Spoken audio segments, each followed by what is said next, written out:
For Diamond Lake School District 76. Roll call, please. Sangalola. Here. Hale. Here. Mr. Houghton. Here. Mr. Candela. Here. Sullivan. Here.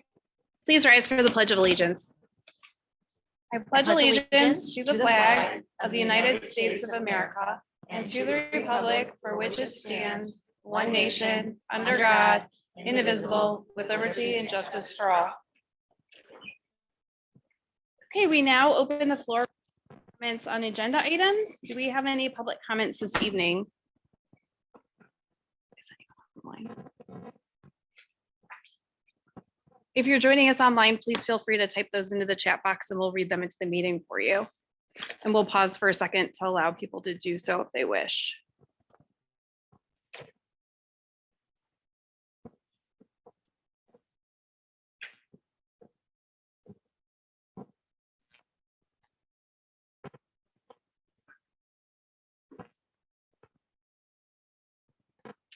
Okay, there being no public comments, we will move on to the budget hearing. Mr. Rogers. All right, thank you much. So the tentative budget was presented back in July. And at that point went over estimated revenues and expenditures. There still was an amount of unknowns in terms of actual state and federal grant revenues. And there's some salary implications that still were unsettled by the time as we're going through the hiring process. So rather than going through the budget hearing itself, I was just going to go through at least bullet point a couple of the changes that were made from the tentative budget to the final one that is being presented for tonight. So the main and really only changes from a revenue standpoint was just reshuffling around some of the grant revenues. So the evidence-based funding monies came in. That was the actual amounts, the Preschool for All grant, the IDEA, and the some of the ESSER 3 funding that we were anticipating were all shuffled around. So all in all, it was a really minor change. It was less than $100,000 of actual changes around from all those different revenue sources. And from an expenditure standpoint, I have a memo that touched bases on a couple bullet points, but mostly those were minor as well. We had some salary changes. So instead of having some revenues or some expenditures at Diamond Lake, we've shuffled around to West Oak based on some of the new hires that we've had. I've shuffled around some of our transfers that we're going to have for our lease payments. So we have new leases for MacBooks this year, a new lease for copiers. So that changed around slightly. Summer school salaries, we've shuffled some of those around from local funds to Title I based on Mr. Cunningham and I finalizing that grant. And really the biggest staffing change was we weren't able to hire a social worker as a district employee at Diamond Lake School, and we've outsourced that position. So it costs us a little bit more in terms of salary, but we saved, actually, it was a net positive in terms of the total positional value with salaries and benefits. So really all it was is shifting around a couple line items there. And from a construction standpoint, we've changed around slightly what our expenditures are just based on what some final receipts have been in June versus what we anticipate spending in this fiscal year.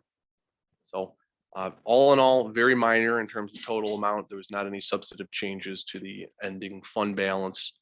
And everything, like we said, has been budgeted conservatively in terms of what our expenses are. We have a little bit more contingency this year in terms of each of the school budgets. And still giving them all the resources they've requested and then some.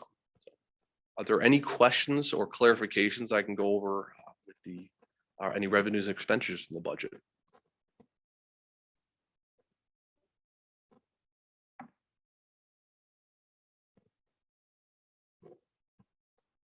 So the next steps will be, once we convene into the regular business meeting, we'll vote on the official adoption of the budget.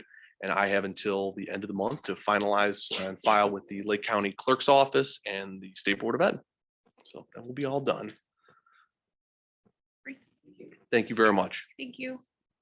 Okay, that concludes our budget hearing. Could I get a motion to adjourn, please? Mr. Houghton. Yes. Mr. Candela. Ms. Sangalola. Ms. Hale. Yes. Ms. Hale. Yes. Ms. Sullivan. Okay, that motion is adjourned. Give me 1 second. We will move on to our business meeting.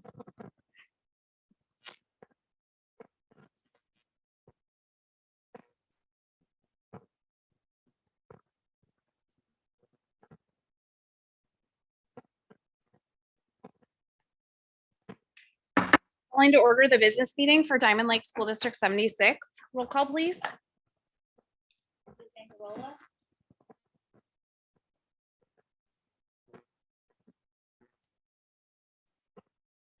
We floor for public comments on agenda items for the business meeting this evening.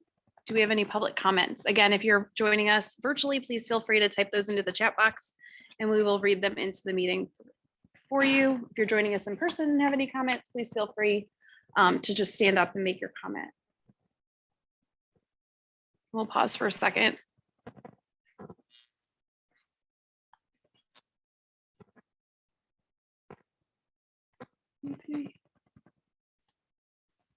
Okay, there being no public comments on agenda items, we will move on to presentations.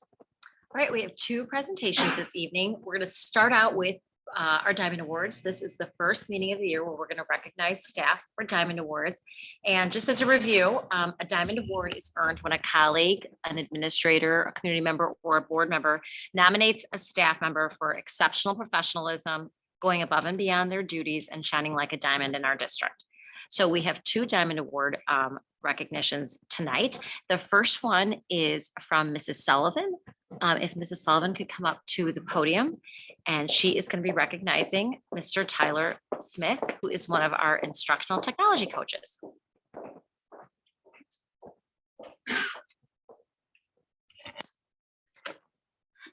Hello, everybody. I feel really lucky that I get to do this actually, because I feel like there are so many people who probably want to nominate you for this award. But Tyler Smith joined our school district in August of 2020 when, as we all know, teaching had just reached the height of ease and popularity in our country. That's just a joke, obviously. He actually joined us during one of the most tumultuous and challenging times in the history of education.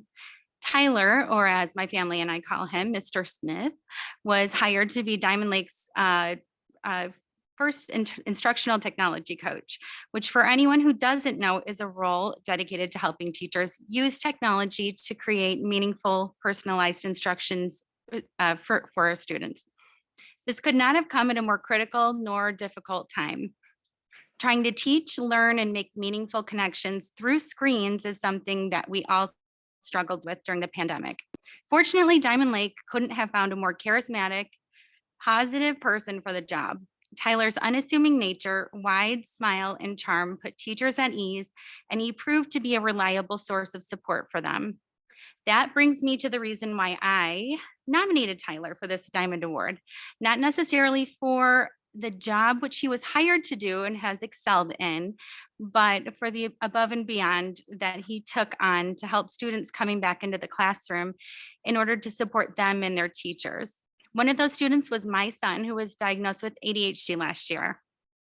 My son's teacher was struggling to manage his habit of shouting out in class and his very poor executive functioning skills, which he gets from me. She mentioned the idea of assigning him a mentor that could help him come up with strategies and ways to improve his behavior, also known as check-in, check-out. And when she mentioned Mr. Smith was doing it for other students, I knew immediately that he would be the perfect person for my son, because my son is very sensitive and he tends to shut down pretty quickly when he feels criticized. And Mr. Smith has a great way of conveying messages that don't feel critical at all. Despite his already full and overfull schedule, Mr. Smith accepted the mentor role and was able to support, encourage, and help my son strategize, which in turn also helped his teacher focus on her lessons in class. Mr. Smith, I can't tell you how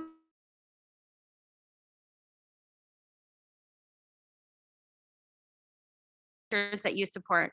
You always make me feel welcome when I see you at school events. And you set a shining example of what a diamond does. And, you know, I'll completely cliche, but true statements. You shine bright. You do not crumble under pressure. You are valuable and you make everything around you look good. So sparkle on, Mr. Smith, and thank you so much for all that you do.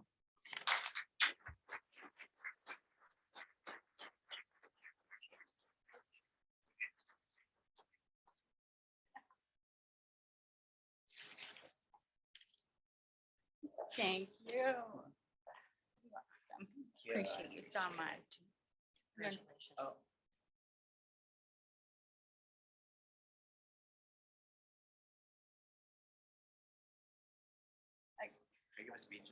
Of course, please. Wait, hello. Hey, everybody. Thank you so much for this award. I really appreciate it. I want to thank my wife for your support. Thank you. As I've said before, this is an incredible district. This is a unique district. This is a unique place to be, and like the best job ever. Just, it has this flexibility to it. It has this drive to it. I can really do everything that I want for it. And I really, really like it for these check in, check outs because I can move my lunch period if I need to go play basketball on a Friday with, with some of our check in, check out friends. And so I hope this speaks numbers about our coaching program as well as what we can do with our students. And your kids are great. And to be totally honest, Mrs. Sullivan, I kept forgetting you're a board member, and I just say hi to you because your kids were like so nice. So I'd say hi to them. Then I'd look up like, oh, hi. So I really appreciate it. Thank you so much.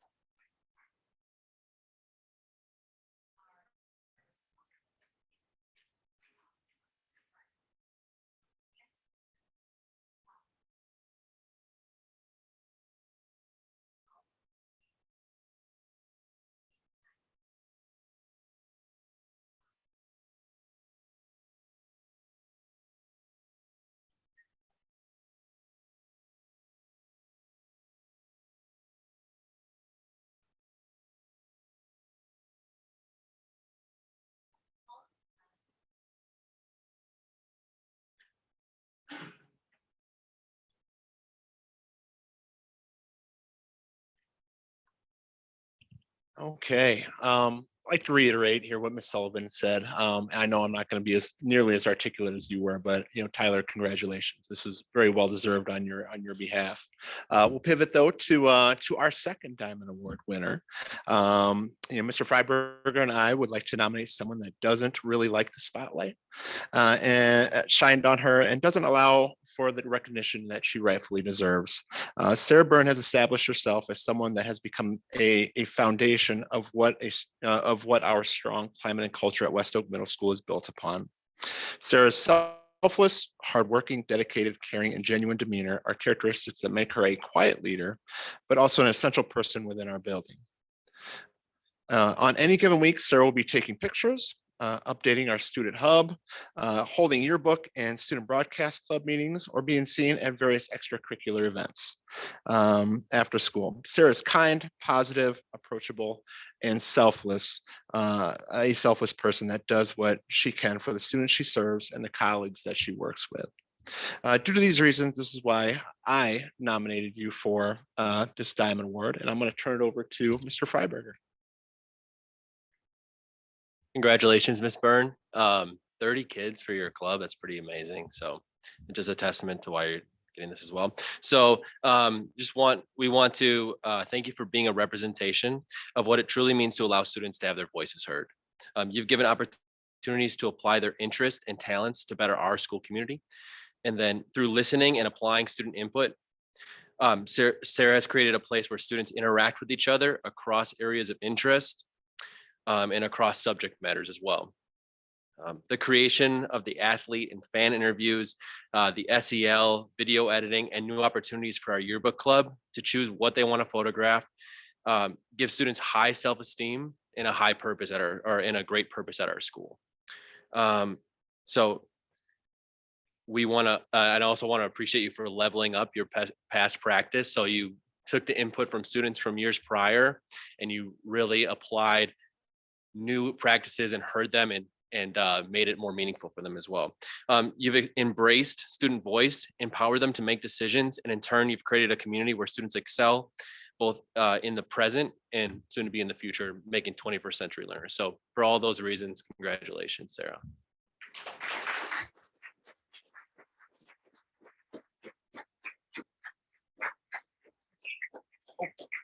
Sorry. You took your job. Yeah.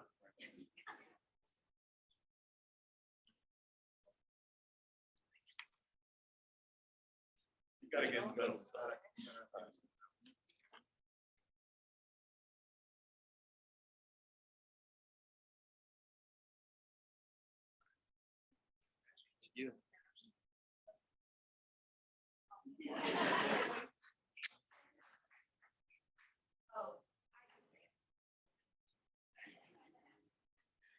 You called it though. I'm not really good with the spotlight. I don't like the spotlight. But this actually means so much. I absolutely love what I do. I echo Tyler with saying this is the best. I don't think of it as a job, but it is the best place to be ever. I couldn't see myself anywhere else.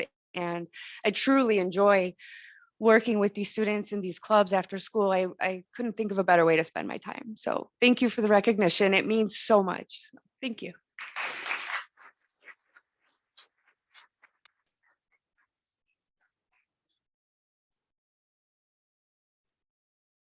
That's it. That's the highlight of our meeting, really, is just to recognize our amazing staff. So congratulations again, Sarah and Tyler, and we appreciate and value and recognize all that you do. So sparkle on. Our second presentation for the evening is our annual district goals and priorities update. So Mr. Hanson, would you mind projecting that, please? So as we always do each year, we establish district goals and priorities centering around our 5 areas of focus. And I've asked the district leadership team, since we've worked on it together, to kind of share in the presentation and our voice and ownership as we present our goals to you. Thank you, Mr. Rogers. So as a review, each year, this is our 7th year working on these specific goals and priorities: academic excellence, to making sure that our District 76 students receive optimized learning experiences; professional excellence, that we optimize professional experiences for all of our District 76 staff; operational excellence, establish collaborative and efficient practices for long-term district success; financial excellence, maintaining fiscal responsible and efficient practices for long-term district success; and excellence in communication, communicating to all of our stakeholders in a purposeful and meaningful manner. This has evolved through the years, but what we do is we have measurable outcomes, and thanks to the board, who has really challenged us to look at data year over year. So we have longitudinal results and trends, and we can see what's working and what we need to reflect and grow and improve upon. To continue on our cycle of continuous improvement, for goal area 1, we have our academic data as well as our student social emotional learning data. So we've got a couple years of data to fall back on for that. For goal 2, we look at our staff culture and climate to make sure that we are providing those professional excellence experiences and professional development for them, as well as our 2nd year using our instructional coaching survey data. Goal 3, for operational excellence, we want to make sure our staff have the needed resources and support in order to do their jobs. So we look at that to make sure that we are achieving operational excellence. And that also we've added some questions on for goal 2 to make sure in that staff support and resource data to make sure that they're getting the social emotional supports in their professional development and then also in their work environment. Goal 4, we measure with all of the data that Mr. Rogers keeps with our financial health and information, whether that's our local budgets and our financial projections, as well as our state rating.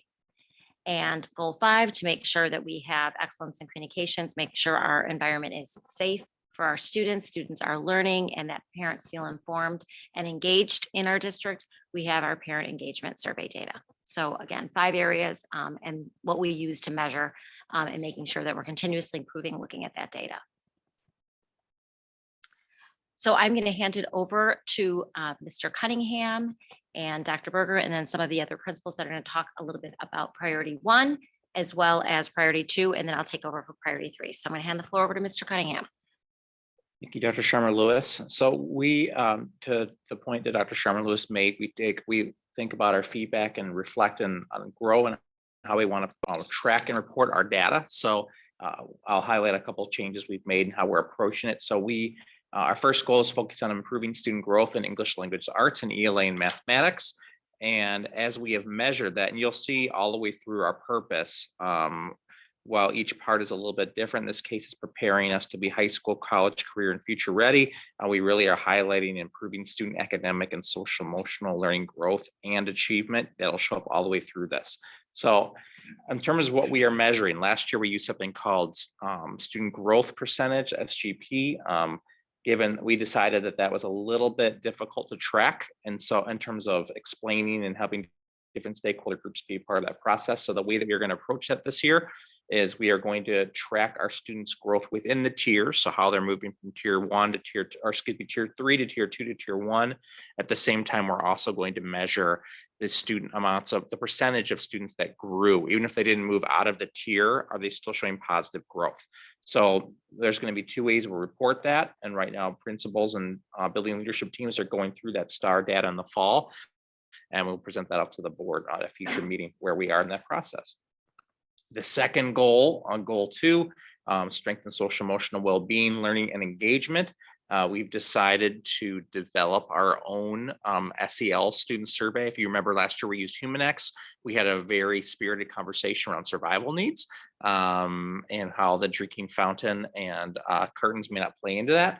So we really, Dr. Olson, the SEL team, the student services team, and myself work to take part of that survey, some of the CASEL standards, and Dr. Olson, when she presents out, we'll talk about a couple of places we took them from. We think we developed a very comprehensive survey that will also speak to things that are important to our community, both in the skills our students we're trying to teach our students, at the same time how they feel and perceive school. So that'll be given out in October and then again in April. And then also the DESA screener that Dr. Olson will talk a little bit more about when we get to that point.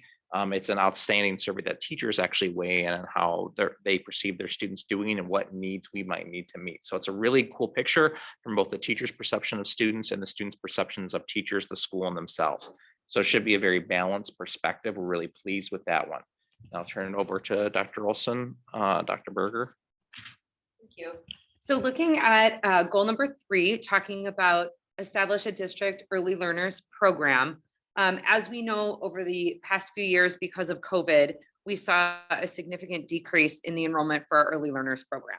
So what we did in the reopening for this year was we looked at ways to provide inclusive environments for our early learners so that we had blended classrooms with general education students, at-risk students, students with special needs, and helping these kids improve, of course, with their academic growth and then also social emotional learning in these blended classrooms, because that's exactly what these students are going to have when they go to kindergarten. So it was an earlier exposure to that type of environment. Right now, we are currently at about 60 students. Our goal is to get up to 100 by the end of the school year. Our next screening that we have for the early learners program is in October. There's already another about 10 to 15 registered for this screener then. And then we also have families already registered in January. So we're confident that by the end of the year, we will probably get really close to 100 with our blended model. So we are excited to be able to have that program shift a little bit, reshaped, and classrooms be nice and full in comparison. And then for our progress monitoring tool, we are currently piloting 2 different programs. One is called High Scope and the other one is Teaching Strategies Gold. And we're going to determine which one will best meet the needs of our students. All right, so moving on to priority 2, professional excellence. One of the first things that we're doing, and we began this last year, but we're using the terminology implement because we really have completely revamped this tool. Our instructional leadership walkthroughs, really the idea is that our principals, the district leadership team, we can walk into classrooms and walk through classrooms, hence the name walkthrough. But really what we're doing is we're trying to get a tier 1 or like a holistic picture of what our instruction looks like. And so our focus, we kept it on engagement this year, and we developed a tool again that allows us to give some very much more measurable feedback as to where we are in terms of percentage of students that maybe are showing. It could be everything from their physical engagement, cooperation, consistent focus. We're measuring those pieces as we go through, but at the same time, it was important to the principals that they were able to give some individualized feedback to teachers, not evaluative.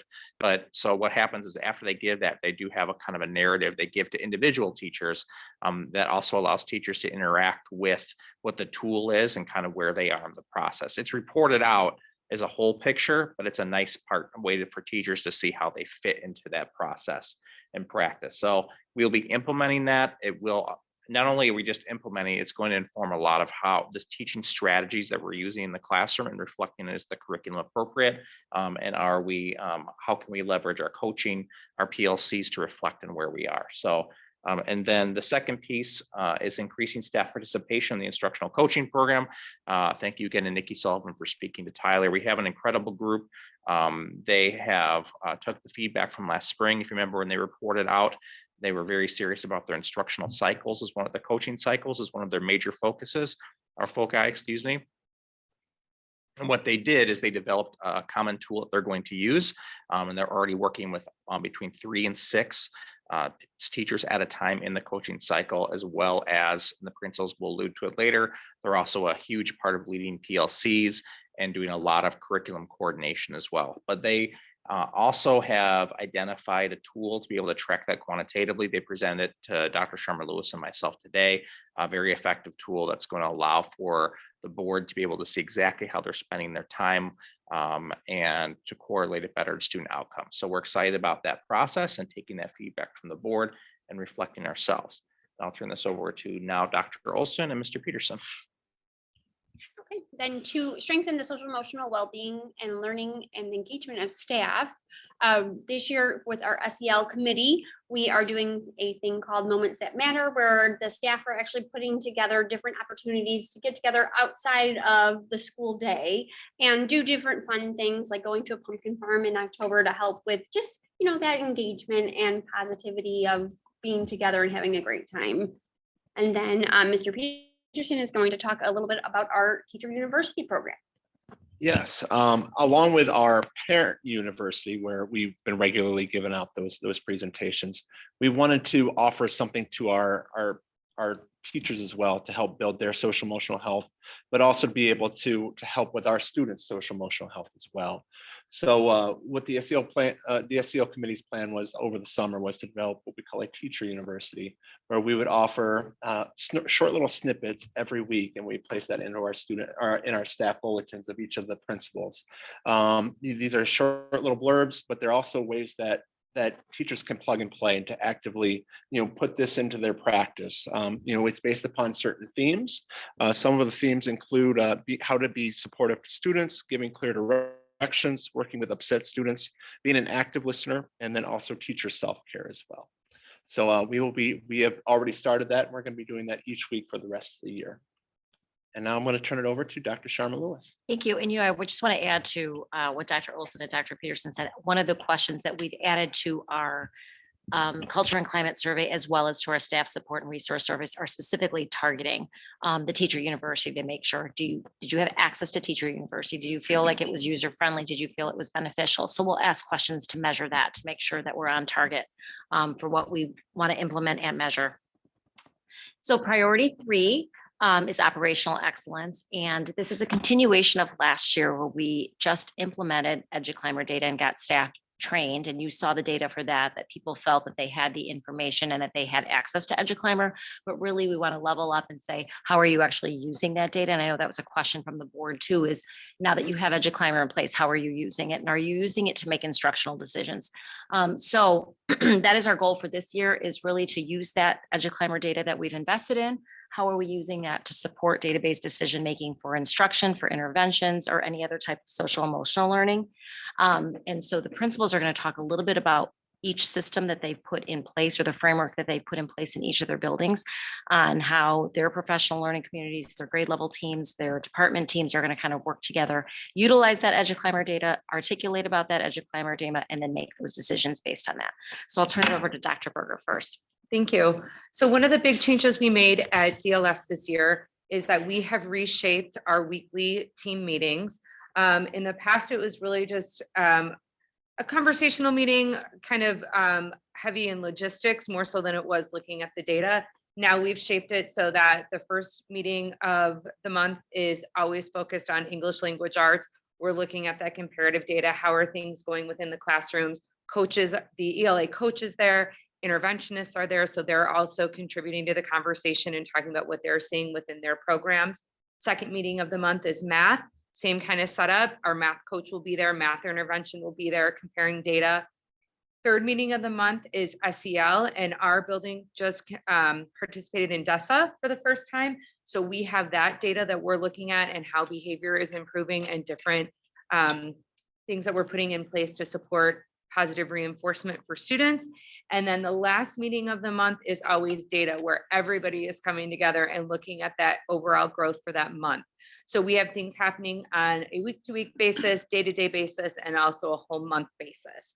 One of the other big pieces that we put into play this year for the first time was looking at things comparatively, which we will also present on later in the month. But we have talked about how we are responsible for every child in the building, regardless of what grade we teach, whether we had the child 2 years ago or we have them right now today. We are all here for the good of all students. So each grade level got to have that reminder of where did these children finish in the spring, where are they starting now in the fall, and what are we going to do about it? And it was some really great conversation. And there were goals that interventionists had already set for themselves, that they had said, we can get these kids out of tier 3 by December, because of the way the numbers looked, and it was measurable.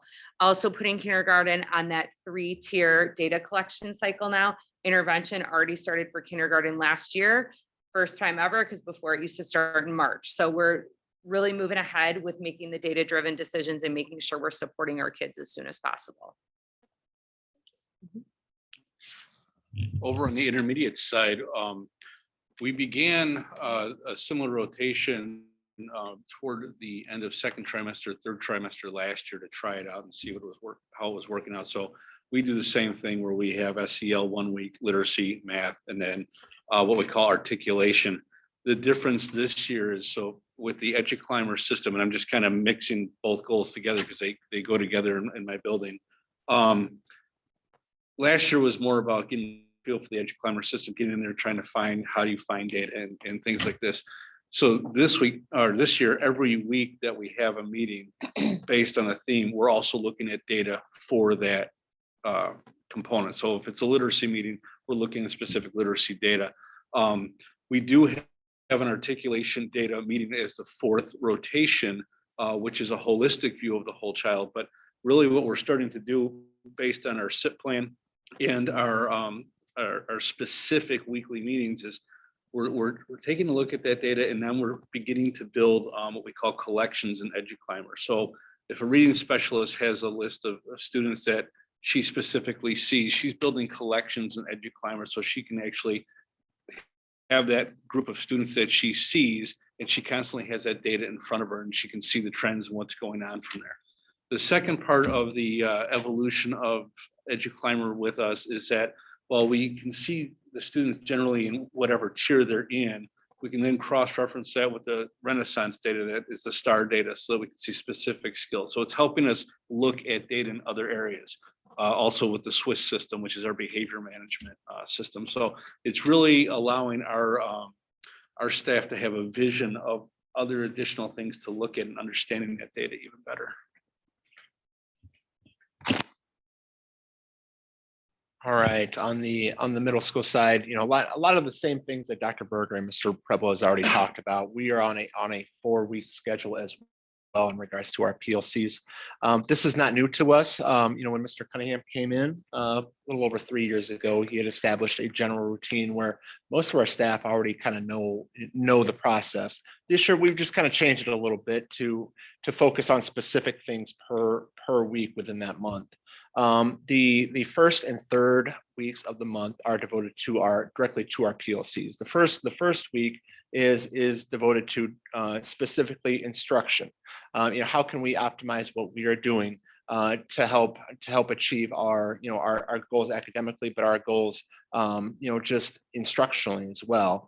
Some of those include our school improvement goals of increasing our student choice, but also student engagement, and then identifying these learning targets and really focusing on what are kids actually doing and what are kids actually learning versus what are they doing. All right, we want to focus on how much are they obtaining these goals and meeting the standards that are set for us. The third week of the month is more of our data-driven PLC, where we are looking at our STAR data. We're going to be looking at IAR data, and then also our survey results too. And we want to focus on those sub skills. We want to see where do our kids excel in?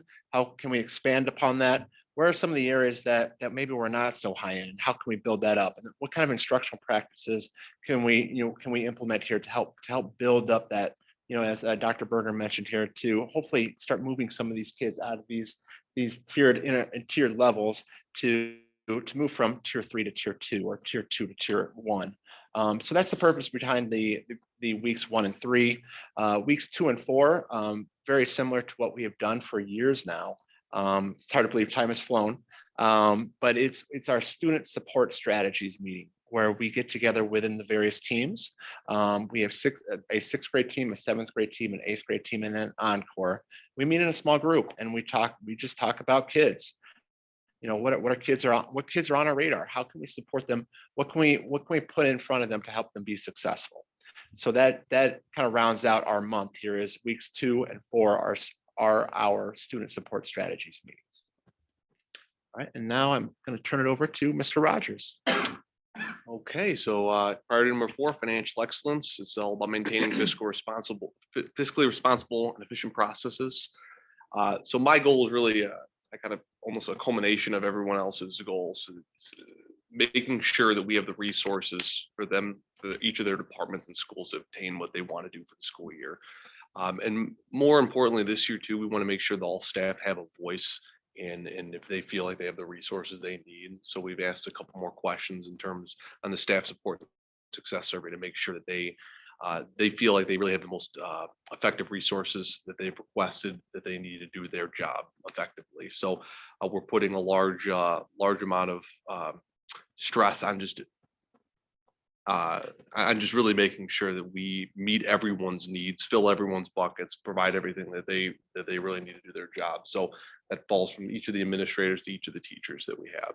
So I'm able to use a large variety of tools, to make sure we're able to future-proof and plan ahead. So Forecast 5 has been a really wonderful tool that we started using last year. I'm going to lean on it even more this year, really just to make sure that we are going to use our resources effectively, but we're going to end this year strong and we can still maintain the same level of transfers that we want to make sure we're future-proofing and putting money into construction projects that we may need to do, make sure we maintain these facilities. And also just keep in mind with negotiations around the corner, we want to still keep future proofing to make sure that we have enough to provide different salary and benefit resources to make this an attractive district, both financially and as a climate here. So this year, we're just going to make sure that we do have a $250,000 surplus and still provide all the resources they need. Yeah. Mr. Hanson. All right, for priority 5 excellence communications, we have 2 goals. For our first goal, provide timely, relevant, and informative homeschool communication about student progress. We'll continue our connection with our families via our teachers connecting up with families through their learning management system. So whether through Seesaw and Diamond Lake School or Google Classroom at the West campus. We'll continue to grow and utilize our mass communication system, School Messenger, to be able to continuously communicate any events and updates and information for our families on a regular basis in many different avenues. In addition to that, in regards to student progress, as we are currently and continue to do so, ensure that we are sharing any secure document delivery of student reports, that's including STAR reports as well as report cards.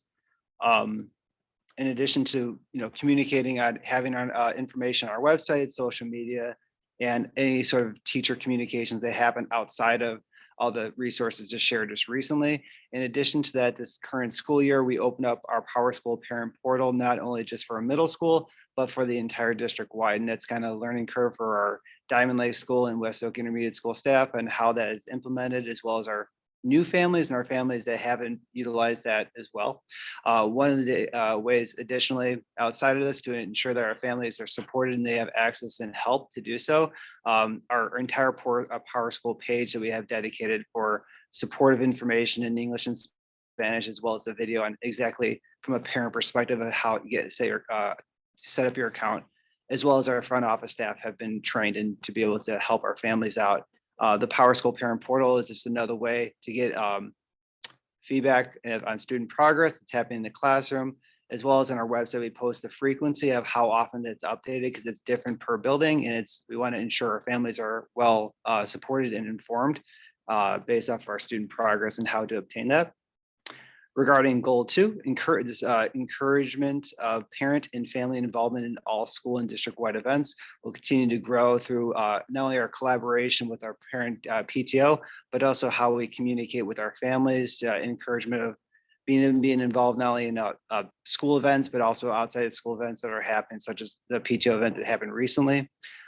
For documentation purposes, for goal 2, one of the things we've developed this current school year is a district activity matrix, essentially a spreadsheet that's documenting by month all the events that are happening, whether it's a parent university or it's an event such as the Diamond Bash that happened recently, or any events that are happening in the school. This gives us a good understanding of a baseline understanding of all the events that have transpired over the course of the year and the attendance from people who are attending these events as well, which is our families. In addition to that, going back to goal 1, our parent engagement survey is a huge informative survey that we learn about from our families. And one of our goals to measure is 95% of respondents indicated that they have received timely information from their child's teacher on his or her progress. That's goal priority. All right, thank you. And looking ahead, our next steps kind of follows the same plan that we have put in place in the past that's been successful for us. Is tonight you'll be approving the plan as presented or with any suggestions or updates that you may have. And then once you approve our plan, the district leadership team will create action plans and put together leadership and timeline as to who will oversee and follow up with them and when we're going to reach those targets and when those assessments and surveys will be given out. Then we'll meet with each of the principals, we'll meet with their building leadership teams to review and discuss priorities, goals, and action plan. And then from there, the professional advisory council, as well as the building leadership team, shares that out with staff and make sure that they're monitoring it. And those PLCs are great opportunities for them to check up on their goals and see how they're doing. And then we will collectively and collaboratively put this plan into place with action steps that we've developed, not only as a district, but also with our building leadership team. And then, as we always do, our DLTs and our building leadership team will have 100-day checkups in November, February, May, and just check to see how we're doing, so we don't get too far ahead and, stop, think, and reflect on what's going well. Do kind of a continued start stop of how are we doing so far in our goals? What is the data looking like? How are our kids in interventions? Are our kids growing in our tiers? Are teachers feeling good about what they're doing? Do they have the resources they need? And then kind of do those adjustments as needed. And then we will update you on our progress, as we always do, in February with the mid-year update, and then in June with the end of the year update on all of our goals and priorities. So thank you to the district leadership team who helped put this presentation together and then also had such very energizing and robust conversations around these goals. We also had input from our professional advisory council, which is, as you all know, 3 members from each of the buildings that work together and kind of give us input on, yes, if we're on the right track or things that they would like to see us prioritize in. And so now this is an opportunity for you all to ask any questions or provide feedback if you'd like to see anything updated or changed.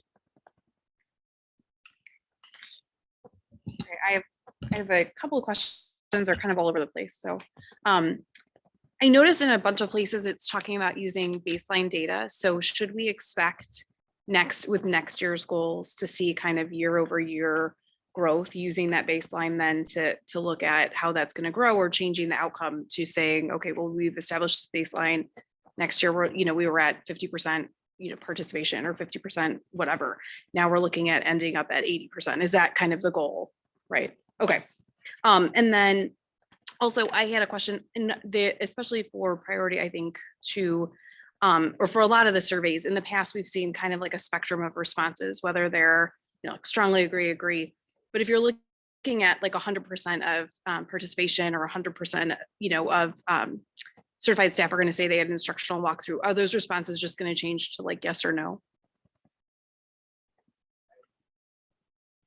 The walkthrough, the documentation process that's happening right now is that our principals, actually our leadership team, will do walkthroughs and document they'll go through this entire list of staff that are there. Sure. So by able to see that, they'll actually visually see that every staff has had a walkthrough. Okay. Because you'll be able to see that document or a spreadsheet, as well as that information is shared. If it hasn't been shared, it is shared with the staff afterwards as a debrief as well. Okay.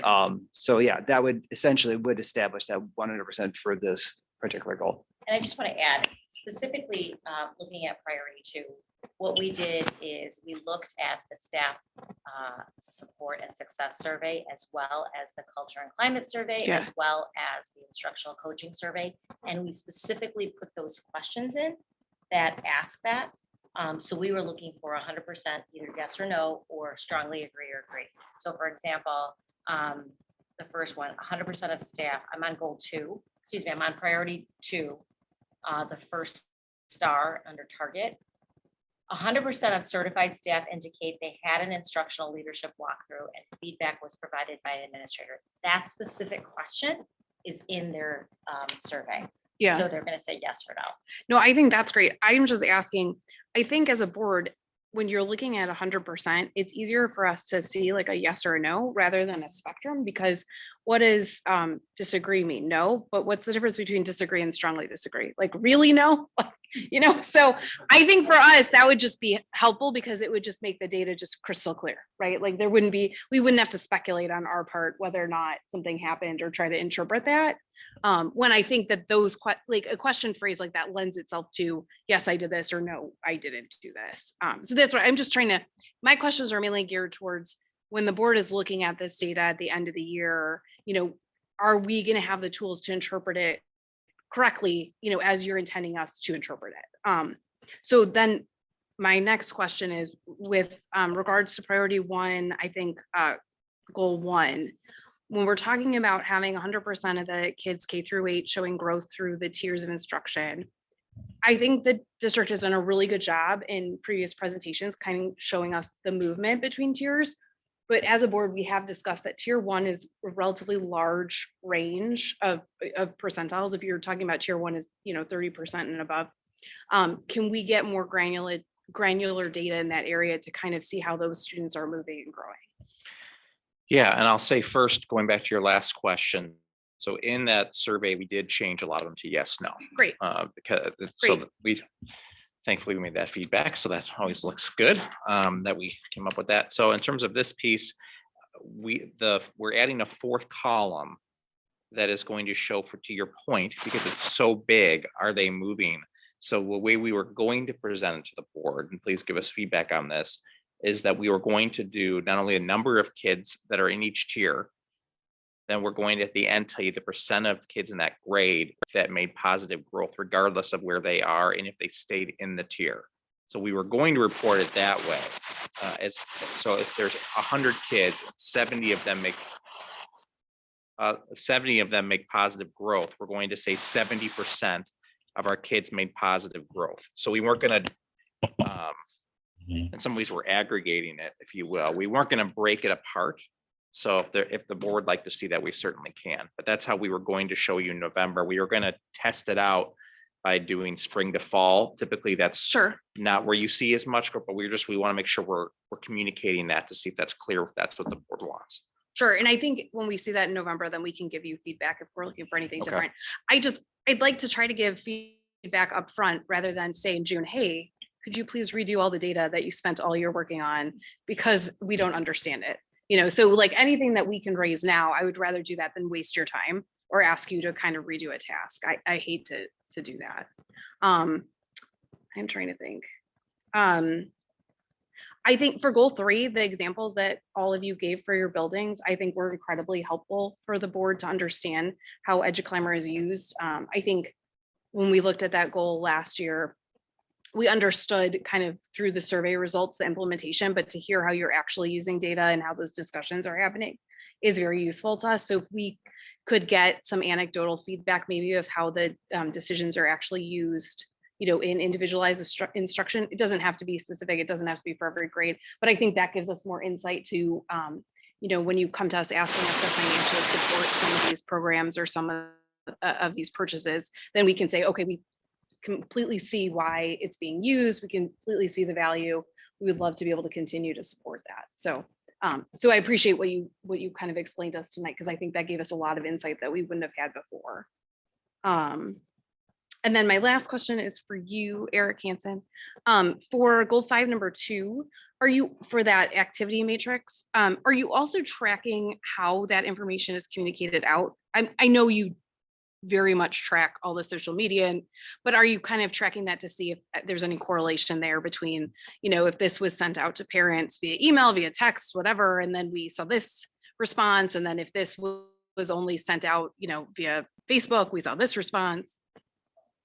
Communications definitely would be shared on all different platforms. So one thing I always do, and I definitely will do here for sure for data, is document. It's in my monthly documentation of communication for everything, but tied to this activity matrix, I'll pretty much have another column that has information on how it's conveyed and who it was.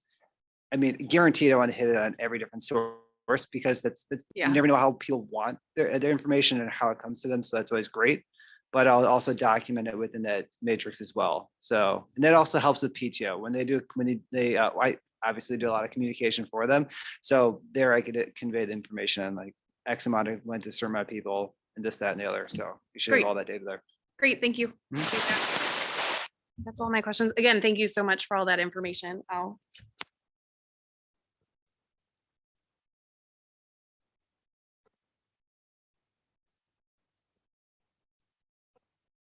Meetings that are held, some on ELA, some on social emotional, instructional.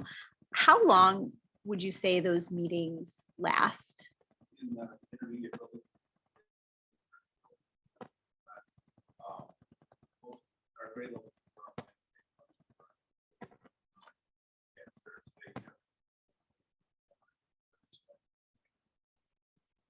Okay. Okay. I was just curious to know when these meetings were occurring, because I know teachers are filled with, their days are very filled. So I just wanted to kind of get a sense of when these were being addressed and if it's during.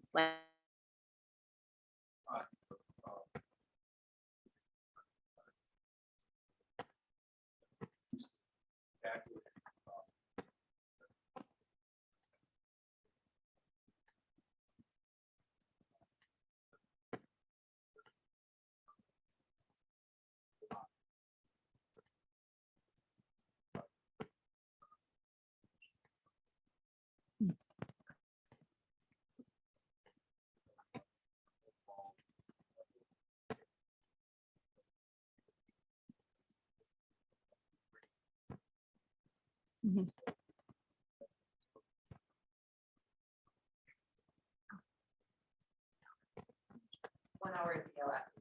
Sort of the same model but during that same time. Okay.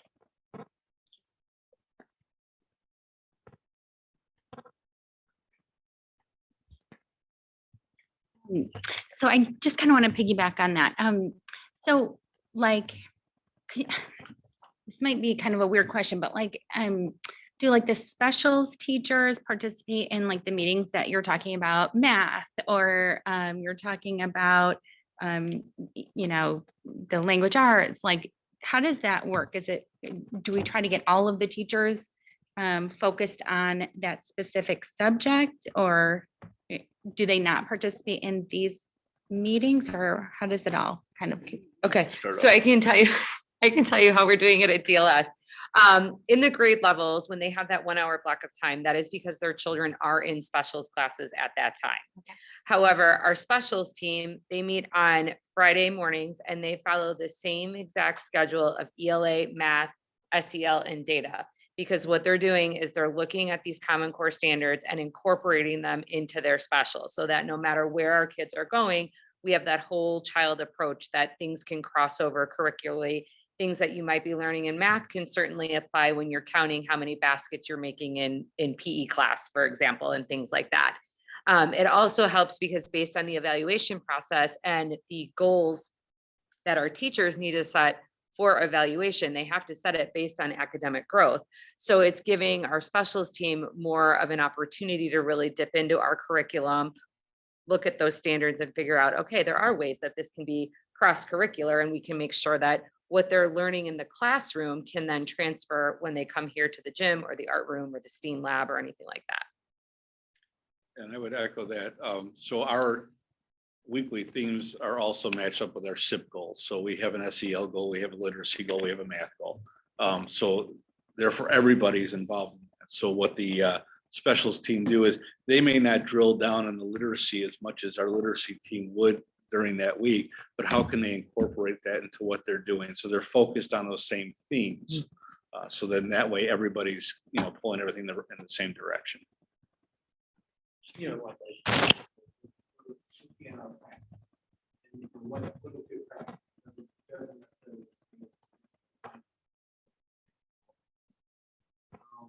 We've had another we've had another cross-curricular work where our couple of our science teachers are reading books in class, and then trying to incorporate some of that literacy. Obviously, there's math involved. Our doing the same thing. We have teachers that have we're looking at starting to set up more formal blocks. If I see the Sullivan doing some great things for class, hey, I want to go check her out. And, maybe I can have some of those practices in my class. So just ways to get each other together, talk about it, how we can build our own skills. That's awesome. Thank you. And then my little notes here, that executive functioning. So my other question is, it had to do with goal number 5 in terms of providing timely, relevant information. I'm just curious, we just recently got like the STAR scores emailed out, which is great to have that information. But are we able to give parents more like detailed of a breakdown of where their kids might be hitting some challenges on it? Because I know it's like a progressive, or what do you call it? What's it called? Adaptive test. And so, some of our students might not, be getting as high of a score as they could be, because they're kind of getting caught up on some of these things that parents could be working with them at home if they knew like where to focus, So I'm just curious if maybe that might be something that we could integrate into some of the communications with parents. A follow-up of, okay, here's the report, the STAR parent report, just letting you know about just that particular assessment, but then follow-up resources to aid into like, this is what a student has scored. These would be helpful resources. Are you looking for something like helpful resources, or more a robust report outside of the parent report? Are you looking Well, for?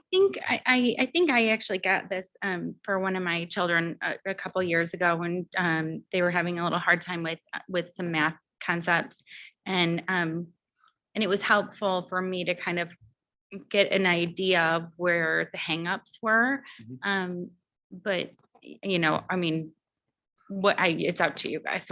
It's just more of a suggestion, I guess. The short answer is yes, that information's there.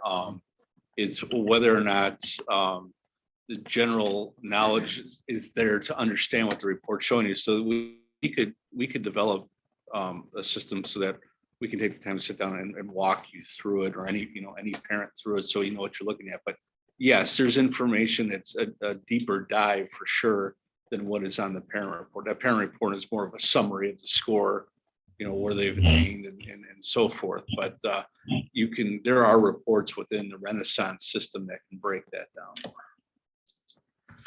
Yeah, I was just going to add that piece, that it would be a matter of looking at, is there something user friendly that could be pulled out in terms of all the sub skills? So yeah, they're definitely there. It's just a matter of, can we run something through Renaissance that would be clean and then get it to families? So it certainly can be on an individual basis, but in terms of a corporate or a whole district, we would just have to mess around and see what we can do, because there is a lot there that is available. I mean, as a parent, I would almost rather get a little bit too much information on it, where I could just Google it at least and be like, oh, that's what, the number sense or whatever she's having a problem with, versus just being like, I don't even know where to begin, Yeah.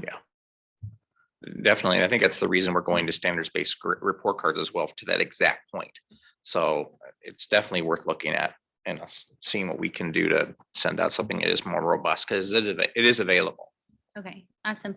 And I just want to thank you guys for all of the work that you guys put into this. It makes me excited to hear about just all of the creative, thought that you guys put into bettering our schools and making our schools stronger. So thank you.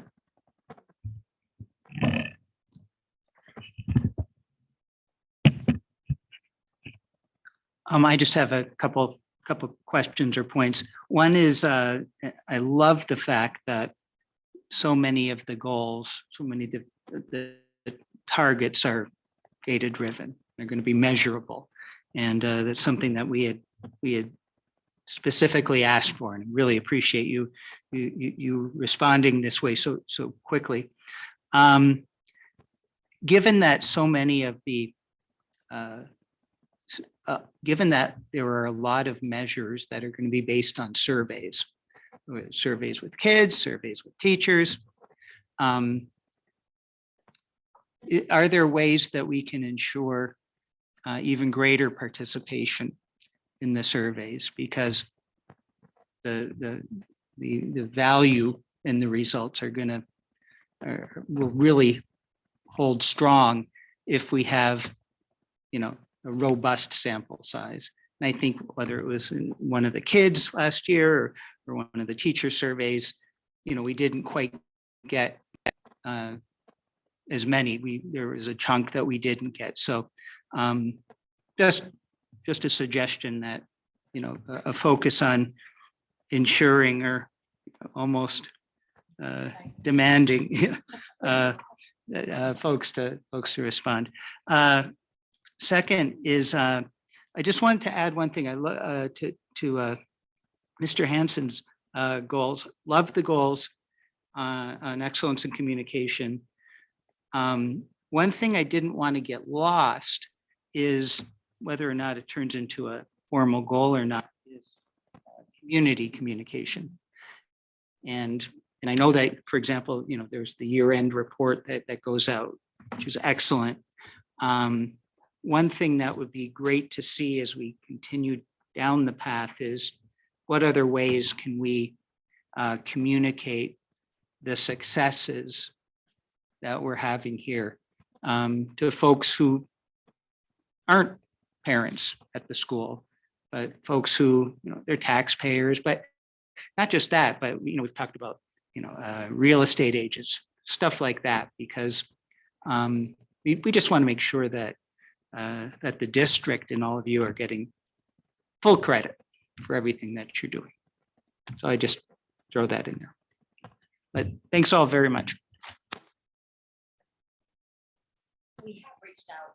That's a great suggestion, Mr. Houtman. We have reached out to, a few realtors. I know prior to COVID, we did kind of a community engagement presentation. It was done via Zoom, but maybe we just revisit that again and have an open house now that the schools, and our world is opening up again, maybe having those real estate agents come in and just local business owners, just so they can see. No, absolutely. And I didn't mean to imply that we weren't doing it. It's just that, since it wasn't a formal goal, I just wanted to reiterate that it's something that would be very valuable. No, we appreciate that.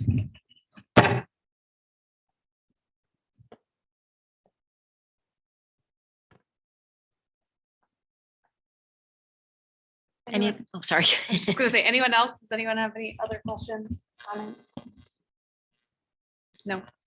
Okay, well, again, thank you very much for all the time that you put into this. Kind of to echo what my colleague said, it's clear that a lot of creative thought has gone into the presentation and looking forward, ahead to the goals for next year. And we really do look forward to getting updates from you in February and in June. It's exciting to see kind of all the progress and then our continued forward trajectory. So thank you. We appreciate your time there. Thank you. Okay, that wraps up presentations for the evening. And now we will move on to our business agenda. We have a number of items for action on the agenda. The first item for action is the omnibus vote agenda. Items under the omnibus vote agenda are considered routine and or non-controversial and will be approved by one motion. If anyone, board member, staff, administrator, or citizen wishes to have a separate vote on any item or items, That item or items will be pulled from the omnibus vote agenda and voted on separately. Be it resolved that the Diamond Lake 76 Board of Education accepts and approves the omnibus vote agenda items A through E as listed. May I have a motion to approve, please? Moved. Mr. Candela, Yes. Ms. Sullivan.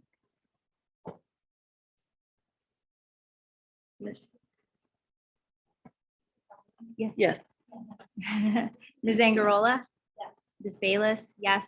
Ms. Hale, Yes. Mr. Houtman. Yes.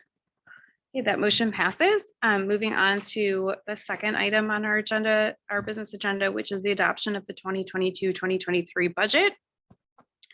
Whereas the Diamond Lake 76 Board of Education, County of Lake, State of Illinois, caused to be prepared in tentative form of budget, and the secretary of this board has made the same conveniently available to public inspection for at least 30 days prior to final action thereon.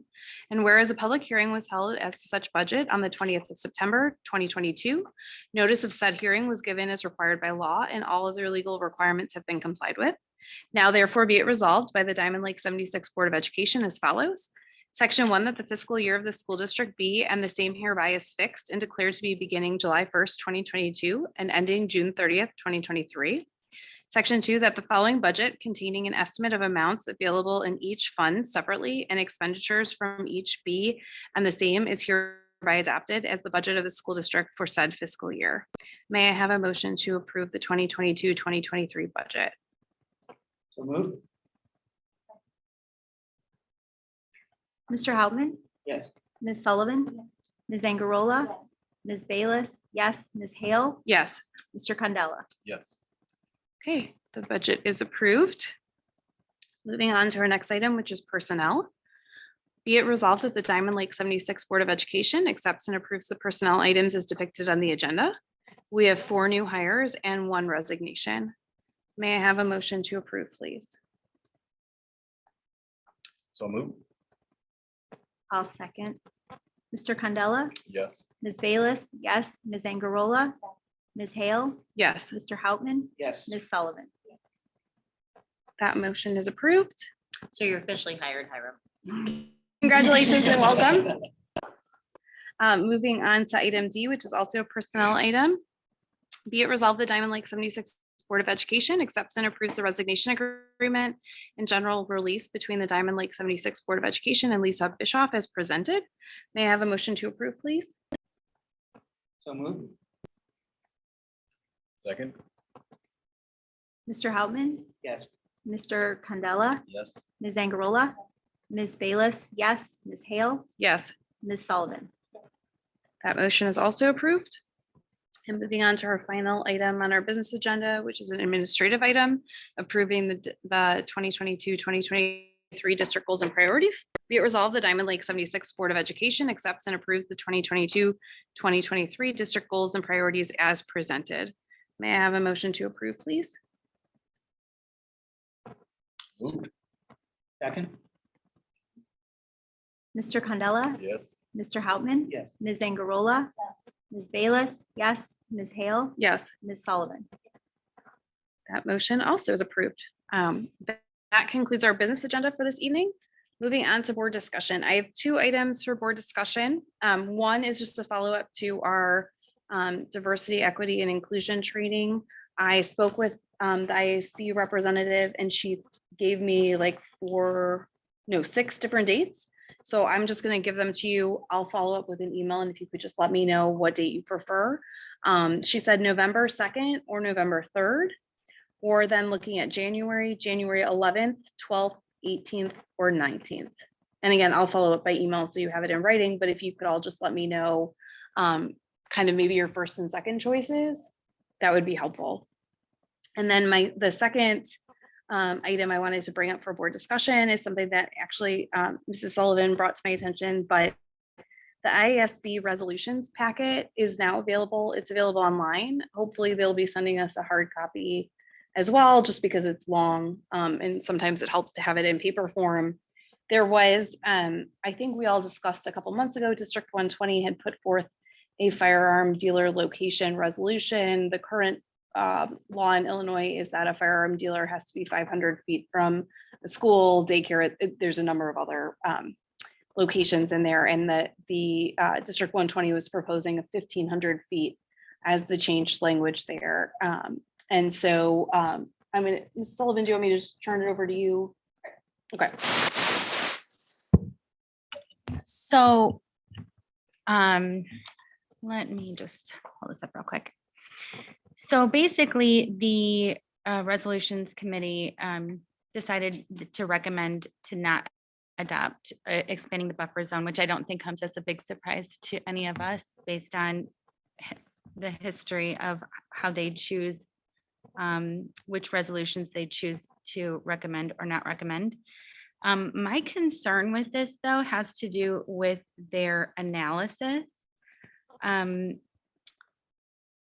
which seems very bizarre. So their rationale on their recommendation to not approve it, it says the committee was concerned with the process for exemptions for current firearm dealers within the 1,500-foot radius and who might fall under the definition of firearms dealers. The committee understood the point about the trauma that might be caused by seeing gun advertisements, which I've heard from District 120 wasn't even part of the conversation from a classroom, but thought a different statement about firearm advertising might be more impactful than increasing the radius for firearms dealers. So number one, the current law already has, you know, a process in place for implementing these buffer zones. Basically, you know, if you have a gun store within that space, it's already grandfathered in. But as of, you know, any new legislation coming out, then it wouldn't allow any additional gun stores to be that close. Bigger picture, though, I mean, all of these resolutions are essentially to support theoretical future legislation, right? And I don't see them concerning themselves with the minutia of implementing any of these other resolutions. It's just strange. Their rationale is just very strange. The concern over the firearm dealers' rights to sell guns next to a school is just, I have a big problem with it.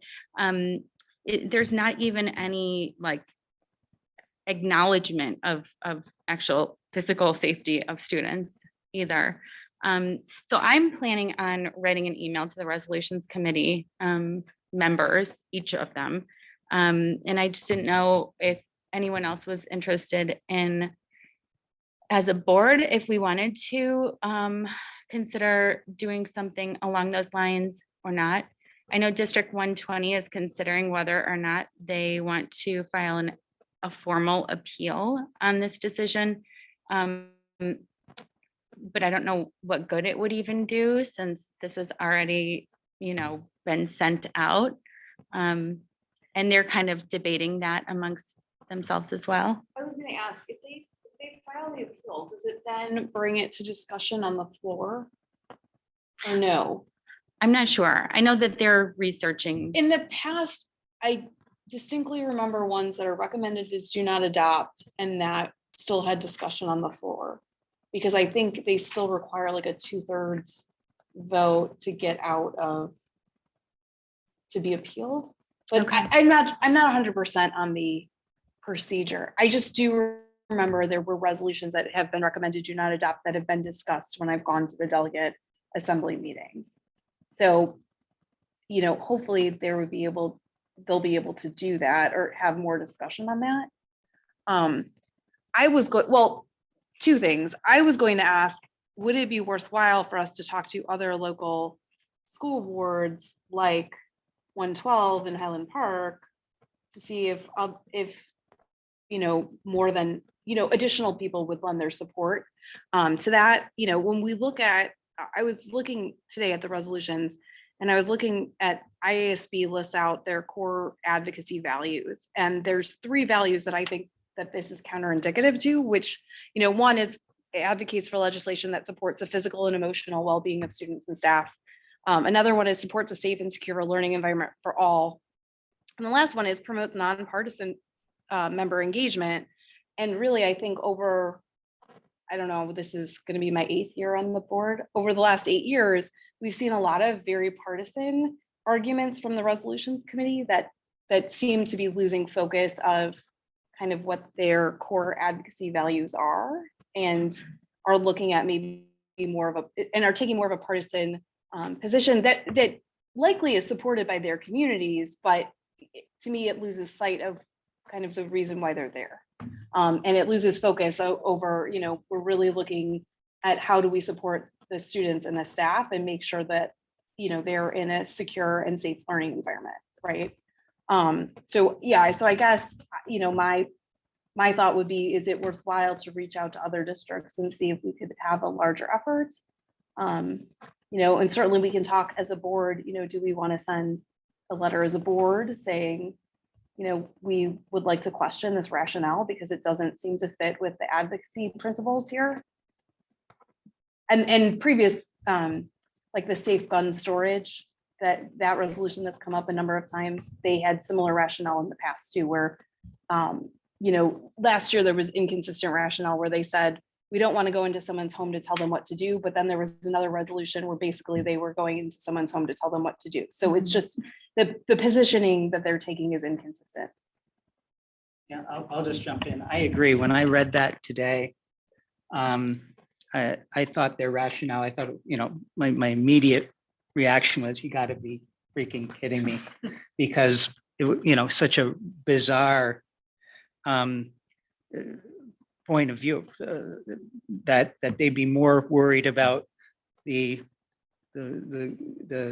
firearm stores than they are than the schools. They could support it or not, but the rationale that, what's going to happen to the firearm stores is beyond what IASB ought to be concerning themselves with. Particularly when what they're asking for is, which are the things that we should use our lobbying power behind in Springfield. Also, one of the proposed motions didn't even make it on safe storage. And because it requires 2/3 of the committee to approve it if it had been brought up the year before. Yeah. And they clearly didn't get 2/3 of the committee. And I guess my only question was, who's on the, how do they populate that resolutions committee? Do we know? Or, we could take this offline, but. I need to look into it to give you the most accurate answer. It appears that there's a member essentially from each regional area that's represented. And I don't know how that person is chosen or elected. That's the piece of information that I'm missing. I think it's more like, how are these regions divided up? It's almost like the Senate, where it doesn't matter how many people you represent. It's you pretty still have much just like as a much power county as- region, but then like Cook is divided into North and South Cook. And that's what it looks like to me. I don't know if that's the exact breakdown, but that's how it does look. But yeah, I think it would be interesting for us to have more insight into the resolutions committee discussion. I will say that I think that there is a call probably in October or maybe early November where they will discuss the resolutions for anyone that's going to be the delegate to go and vote. And when I attended that call last year, and I think the year before as well, they gave more of the reasoning. You heard the resolutions committee discuss it. I wish that was done in advance so that, districts could listen in and hear exactly what kind of, how they're reaching this agreement, because some of what they said did not necessarily support the rationale that they provided in writing. And I understand that it might be one committee member's view, right? And it's not necessarily the majority. And so maybe what the majority thought is the rationale that's provided, but it provided additional insight to kind of the way that they voted. And I wish that there was a little bit more transparency there, so at least we could have a better understanding of kind of the discussion and the reason why, you know, each member voted the way that they did. I mean, I definitely think, you know, there's more power in numbers, and if we can get some of the other school boards to, you know, similarly voice their concerns along with us, I think that would be beneficial. I mean, I plan to personally write an email. Sure. Strongly worded email. Sure. Sure. But yeah, no, I think as a board, I think, you know, the more people we can represent or get, you know, under our umbrella, the more powerful our arguments are. Possibly. They Okay. might not care. Okay, then I'll follow up with that, and I'll follow up with you guys via email and then at the October board meeting. Does anyone disagree with that approach? Okay, as an aside, we do need to go through and discuss the resolutions. We essentially have 3 board meetings prior to the conference, the III conference, where they will be voted on that. What is it, the November 19th? Is that the Saturday? Yeah. Okay, so we could start discussion October 18th if you would like. We could also, you know, push that off till November 1st. I would prefer to start it earlier just to make sure we can give every, you know, resolution, you know, the amount of time it merits. So hopefully we will get like a paper version of that packet to have at that meeting just to kind of go through, but I can send everyone the link to the committee report that's available online, so everyone has access to that to read. And I'll go ahead and do that after this meeting today. And then we also need to select, and we can do that in October, or, you know, just a volunteer, whoever would like to go on the 19th and represent our district and vote. So I know that there are some presentations. Usually the presentations tend to conflict with the voting. So we can just look at the timing there and maybe in October or the first November meeting, figure out who would like to go represent the district. Does that sound good? Sounds great. Okay, great. Thank you again, though, for bringing that to our attention. Nikki, it's very much appreciated. They don't do a good job of publicizing exactly when this goes out. I don't know why, but they don't. Okay, does anyone have anything else for board discussion? Okay, then moving on to freedom of information requests, we had one for Smart Procure that was fulfilled. Moving on to notices and communications, we have the board meeting calendar as usual. Again, with that, you know, if you know in advance that you're going to be unable to attend a board meeting, please just let Bhavna and myself know so we can plan and ensure that we have quorum. Then we will move on to public comments and petitions on non-agenda items. We no longer have anyone in the room, so I will look at any of our virtual visitors and see if anyone has a public comment or petition. And if they do, if they would like to go ahead and type that into the chat box, we are happy to read that into the meeting. And we will pause, you know, for a couple seconds to allow you to do so.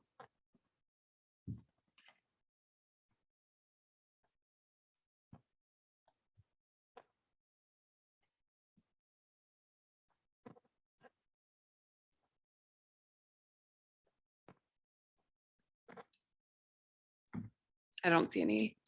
Okay. There being no public comments, we move on to others. Does anyone have any others this evening?